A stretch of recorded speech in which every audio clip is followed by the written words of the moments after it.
Welcome to Noted. That is news of the day brought to you by the True Health Initiative, where we have the wonderful Dr. Monica Gandhi, infectious disease specialist, University of California, San Francisco, and co-hosted by our True Health Initiative founder, Dr. David Katz. What a wonderful pleasure to have you both on. We know we don't have a lot of time, but it's going to be a very valuable time. So David, please take it away. Well, Tom, first of all, thank you for Noted and all you do to support the True Health Initiative. And I'm delighted to catch a ride on your coattails here today. And Monica, thanks so much for joining us. We both appreciate you very much. I'm sure everybody listening will. Loved your recent conversation with our friend Z-Dog, by the way. Thank you. And we have limited time, so we'll jump right in. There are so many places to enter this conversation, and we want to talk a lot about the prior pandemic of chronic disease and how it's impacting the current pandemic.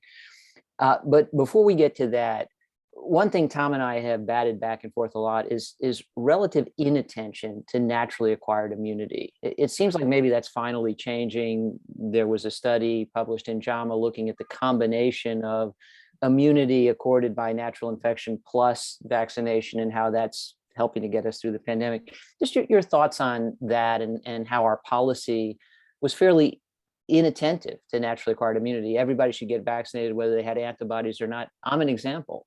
I had COVID back in January. I had IgG, but the recommendations were get vaccinated anyway. Should I have been first in line or should I have waited?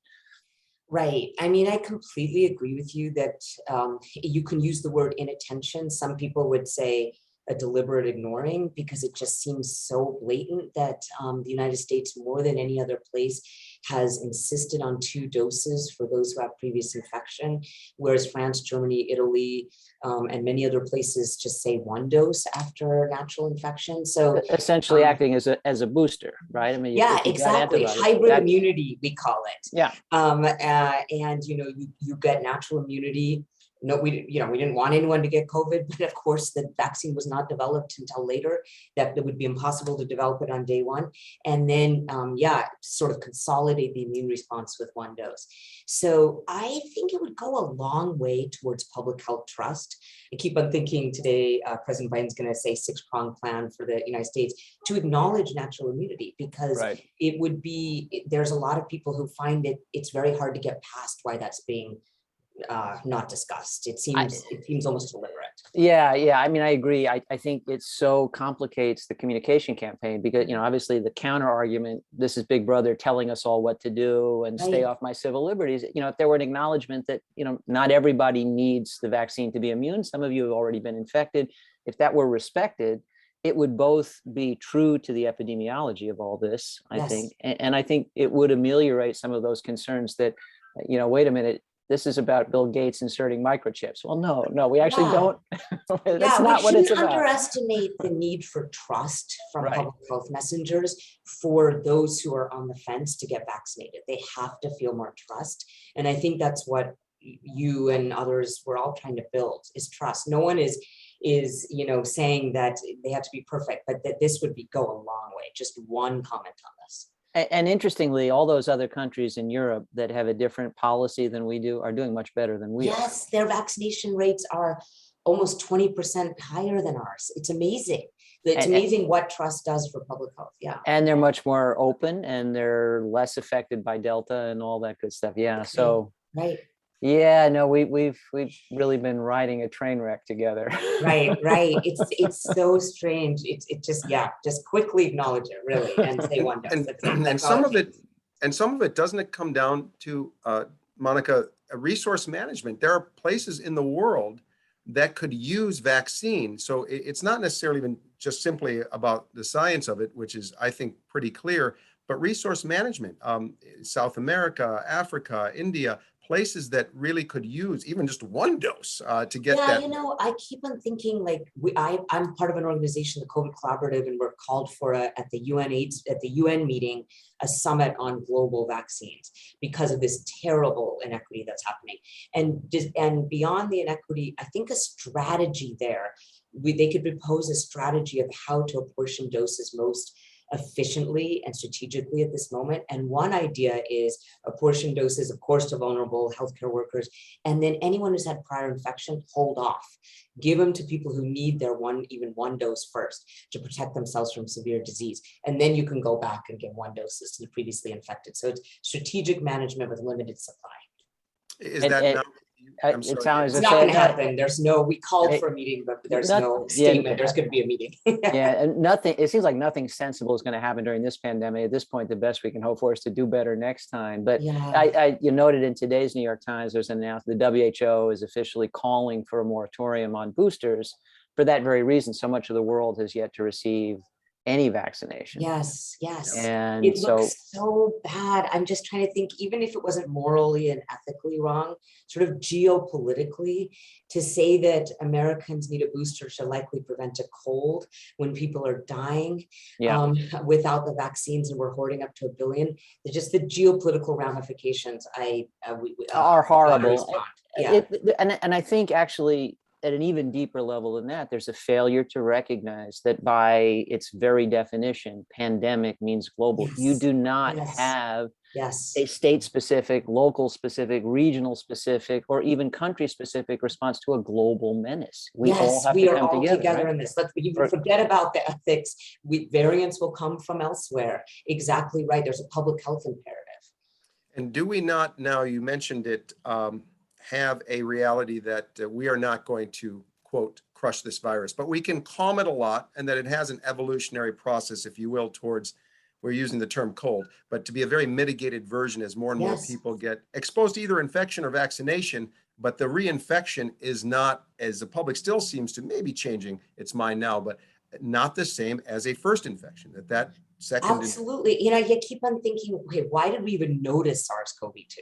We wouldn't have noticed it if it was the 5th common cold coronavirus. It wasn't. It was the 3rd coronavirus that we know about that caused severe disease, which was SARS, MERS, and then this 3rd one. So the entire purpose of the vaccines, the entire purpose of noticing this and paying attention to it and the globe stopping was because it caused severe disease. Prevent bad So we stuff. got vaccines that cured, helped almost profoundly, more than 90% crushes severe disease. This is great. I can't believe this isn't conceived as great, just in case, if you get a mild reinfection, how is that? How have we not won? That is so great. So go back, we'll make it a 5th cold circulating coronavirus. Right, it's going to be endemic. Anyone who says we're going to eradicate it, New Zealand, I'm not sure. Eradication is such a rare achievement. Smallpox and polio is close, right? I mean, basically one and a half in the history of infectious disease. So that's almost never the goal. And it's interesting to me, Monica, there's been so much risk distortion. And Tom, I want to pivot to issues of risk stratification and the burden of chronic disease. But there's so much risk distortion. And I always think human behavior is a lot like a pendulum. We get it wrong in one direction. The response to that is not to fix it, but to get it equally wrong in the other direction. So now there seems to be this notion that the risk associated with this virus must be zero before we can open the world back up, before we can have our lives back. And of course, the risk of adenovirus isn't zero. The risk of all the other pathogens out there isn't zero. The goal should be, once this settles into the background noise of the prevailing epidemiology we had before, we were always at risk of getting something somewhere. This is no different, but if it's not likely to kill you, if it's not likely to land you in the hospital, if it's just like everything else out there, it's back to life as we knew it before. We liked that life. We got cold. I missed and that we life. liked that life. It was still okay, right? I mean, I didn't like I'm not sure why we don't want to go back to that life, but that's what the vaccines allow us to do. That's right. And I guess managing that through or previous infection, right? I mean, if you've survived it, that both are the case. So we are evolving towards an endemic scenario. Makes me wonder if when the origins of any of the four circulating common cold virus, corona viruses that cause colds were deadly in their beginning. I don't know. I was just thinking that yesterday. What if 3 centuries ago, no one noticed, and the 0843 was a severe coronavirus, and now we know it as a common cold coronavirus. And the difference, of course, isn't just the virus, it's the naivete of human immunity, right?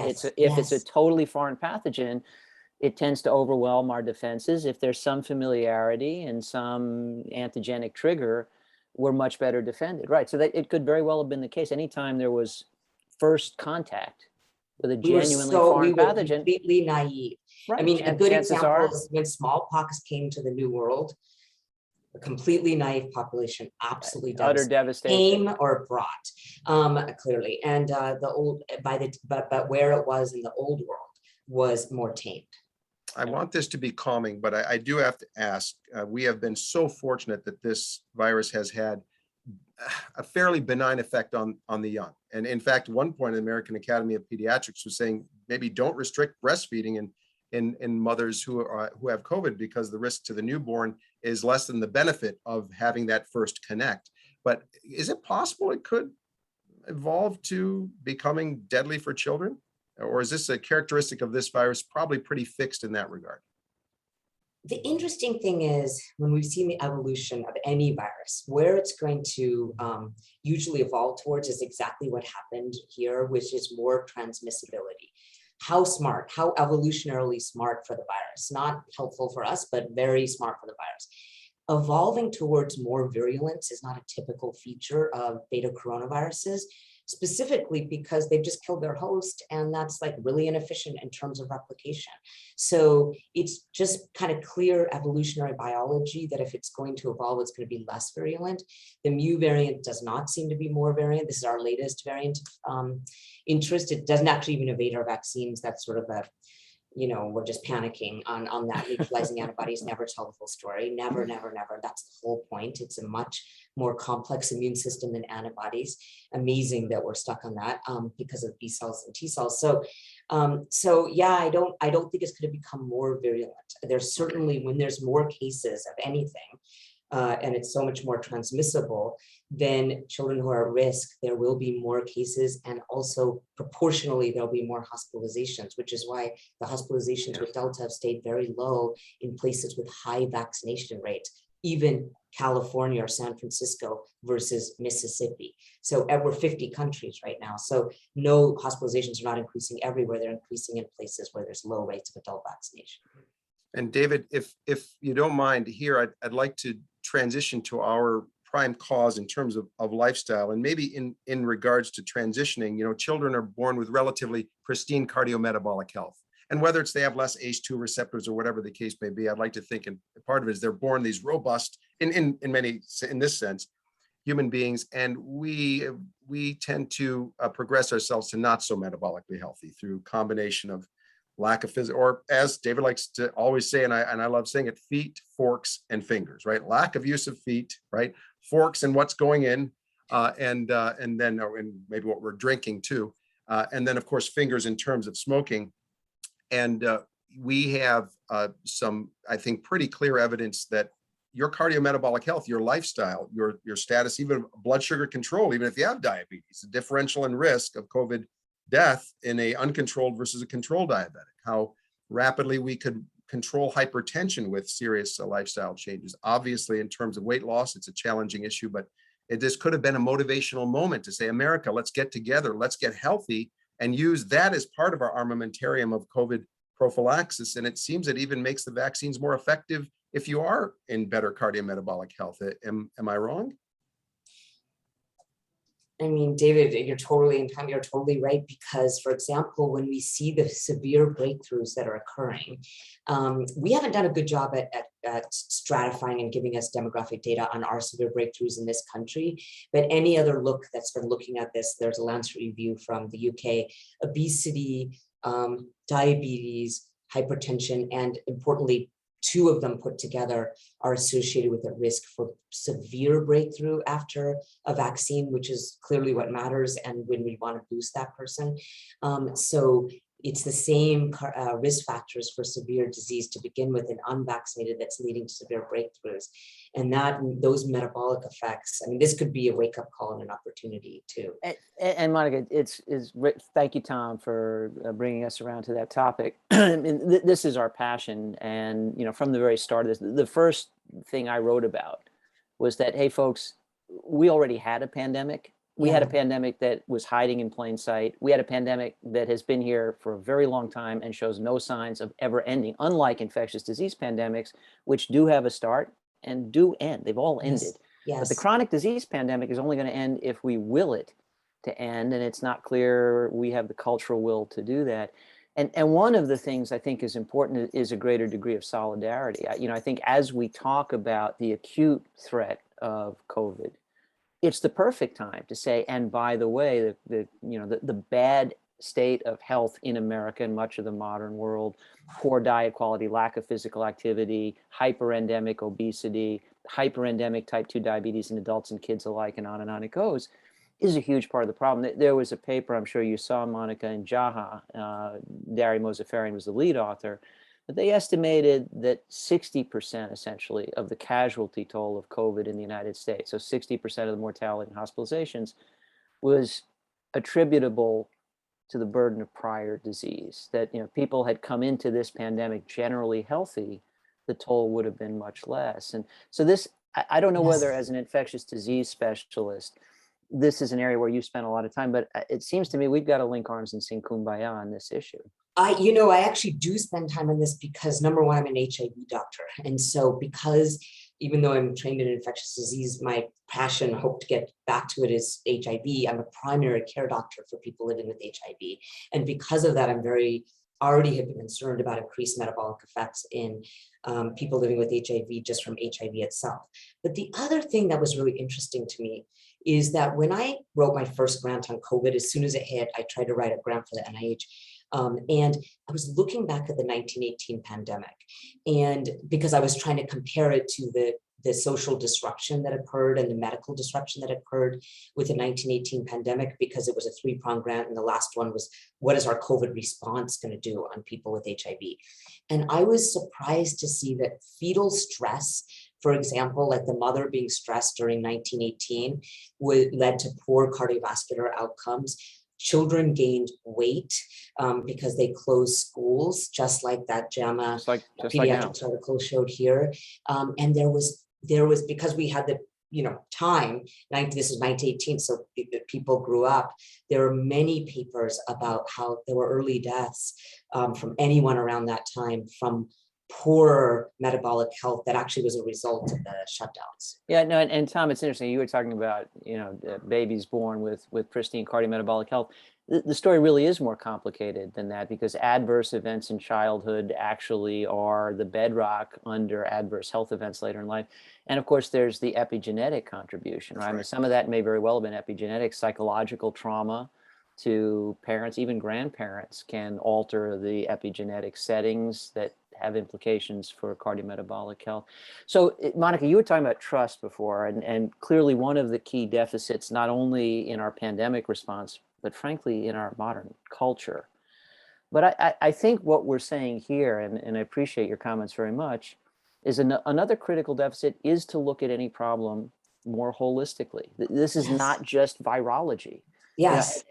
There are social... That's why being an HIV doctor, that, because the virus is based in the human. And so, yes, it's not just virology. My position of harm reduction came from being an HIV doctor. We thought from the start at the True Health Initiative, there's never been a better time to focus on overall health promotion, when the reality was people were so stressed by the pandemic, they turned away from that.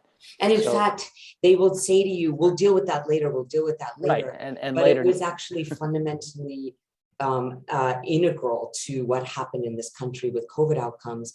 And then the poor cardiovascular health that's resulting from the COVID response. What I find also interesting is to question, like I'll sometimes tweet things like, oh no, there's been weight gain in children are depressed, mental health effects of school closures. And then people will write, how brave of you to comment on something else. And I thought, but it's part and parcel. Not really something else, right? Yeah, like why these are, everything is integrally bound into society, including our COVID response. And just talking about something else besides COVID because they're integrally linked does not make you that you don't care about COVID, right? And that's the interesting thing. When you said the balance, and it goes all the way over here, if we had had a more balanced response, we would have we could actually do it all. We could address, school closures and their effects, and also address keeping older people safe from COVID. We could have done it all. There's always more than one way to be wrong, and we seem committed to exploring them all. Let's bring this down to maybe a concrete example, and I'm sad to think that it looks like we're going to have that cohort study 60, 70 years from now that's going to show us something similar to the 1918 pandemic. But here in Oakland County, Michigan, part of the Metro Detroit area, we have about 1 million people that live here. And I think we were talking about it back and forth in email, but they give a great 14-day moving average. They have a really good look at local. And maybe one of the issues behind what I'm about to say here is that, the pandemic of cardiometabolic health and even related cancer and so forth is relatively even distributed and kind of like slowly boiling a frog. We've become numb to it. But we have about zero, our surge has gone up from 0 deaths, probably because we were slammed really hard. The first wave, Oakland County was hit hard. We've got the Motor City, we had people coming in from Italy and China and so forth. A lot of the news went to the coast, but as David knows, because of Diet ID being centered here, and I'm centered here, that this was really a place that was burning hot with a lot of community immunity per se. And it went from 0 deaths per day now up to 0.5. That's our surge in about, I think, 0.5% of positive cases being hospitalized. Meanwhile, with 0.5 or half a death per day, we have 5 to 7 people dying of largely preventable cardiovascular death per day, and something close to that in terms of cancer deaths. But it goes on in a way that people don't even feel it because it's just natural. It's not really, but I guess it's become normal, and that normalization is a real problem to health.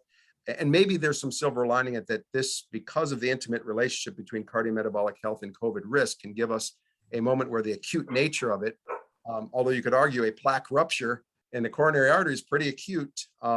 Sad losses of James Gandolfini. That last meal that he had in Italy was. Well, and by the way, Tom, actual losses to sudden cardiac death went up during the pandemic because people were not coming into the hospital or getting checked for minor premonitory symptoms. I did a cancer deaths were also up. Cancer deaths because we stopped. People closed cancer trials. Screening. Right. Yeah. I did a stint in New York during the surge in an emergency department, and one of the tragedies, I saw a lot of COVID-related tragedies, but one of the tragedies was a 40-something-year-old guy who came in and couldn't be resuscitated. Sudden cardiac death. He probably had some symptoms. He might have talked to his doc, but everybody there's got COVID. I'm staying away, and I think that was part of the pandemic toll. I was thinking that the CDC, I understand, there's been this hyper focus on COVID, but 18 months in, and actually way before this, the CDC, part of its role is actually to deal with all sorts of diseases, including chronic disease that led to this. And so it could have been, I think they have 12,000 employees. It could have been a real opportunity to message about all these health effects, because all of it was seen 100 years ago, like you said, in 1918. And here, even more so, we closed health. There was actually a little bit different in 1918. They didn't close because they weren't scared of it passing from an asymptomatic person. They didn't close medical care like the degree we did. Literally closed medical care so that people wouldn't come in. And scared people. And so then cancer deaths, cardiovascular deaths, pulmonary deaths, all of those increased. So, as Tom mentioned, so an order of magnitude more death from heart disease than COVID, but it's COVID that's in every news cycle. Yes, and, to some extent, it's because it's new, it's exotic, it's acute. There are many reasons for that focus, but it's fundamentally wrong, because anything that takes years from lives or life from years is the enemy of those of us committed to advancing the human condition. Yes. We do need a reality check. And, my hope is the right people will hear this. I was hopeful that the Biden team would make some announcement about a national health promotion campaign. Vivek Murthy was long ago, our Surgeon General was a student of mine at Yale. David Kessler was our dean. I know him, and they're good people there. But Talk to them. But they seem totally mired in acute response, as if this were just virology. I don't think I've heard Bill Maher, he's on our side. He's ranted about the fact that, hey, we came into this with other pandemics that are making everything worse. If we were healthy, things would be better. That message really has not captured the public health leadership yet. But our podcast today is going to make it happen. This is it. This is the defining moment. We'll say that was the day it happened. I hope so. Let's hope the right people hear this. One last question that brings this thought to mind. When you talk about lifestyle as medicine as COVID prophylaxis, myself and Dr. Beth Frades, the president-elect for the American College of Lifestyle Medicine, wrote about this at David's request back in June of 2020. But we've noted with pneumonia, with flu and zoster vaccines, that there is a subsequent lower risk of cardiovascular events. Maybe the vaccines, we don't want to encourage people to get infected to get immune. If it happens, fine, you've got immunity. But still, is it possible, do you think, that vaccination in those who are naive to the virus might have a cardiovascular risk benefit down the line from preventing an inflammatory shower of an actual infection, possibly like pneumonia, flu, and zoster? Totally agree that inflammatory mechanisms of an actual infection it can be late. I mean, that's actually what we postulate HIV does, is the chronic inflammation from HIV leads to chronic cardiovascular disease. So we don't want, we don't want natural infection. We also want to give the right amount of doses after natural infection. So if it's 1 and not 2, then that's what it should be, because you don't want excess. And so that's right. I think that's a very wise point. And we're also giving I'm the poster child for that. Second, I had COVID. Yeah, and I was vaccinated twice. So we'll see what happens to me. Okay, you'll be okay though, because you're lean. Well, you think about lifestyle. I bet you exercise. So lifestyle is key. If you don't know that you've been infected in the past, you certainly should go and get vaccinated, but we're not going to shame the people who have had COVID in the past. Oh, and that's the other thing, stigma, but we have to end, but don't get me started on stigma. Yeah, we should never shame anyone. We're getting an infectious disease. The great Z-Dog interview you gave was fantastic. It was a great We'll link to that. Doctor, yes, absolutely. Yes, thank you, David. And Dr. David Katz, founder of the True Health Initiative, thank you for co-hosting. And of course, a warm thank you, Dr. Monica Gandhi, an expert infectious disease specialist, University of California, San Francisco. This was great. Everything that we hoped for. Let's change the world. Come on, let's do it. Thank you, Tom. Thank you, Monica. Okay. Yep. Thank you so much, both. Okay, bye. Bye-bye now.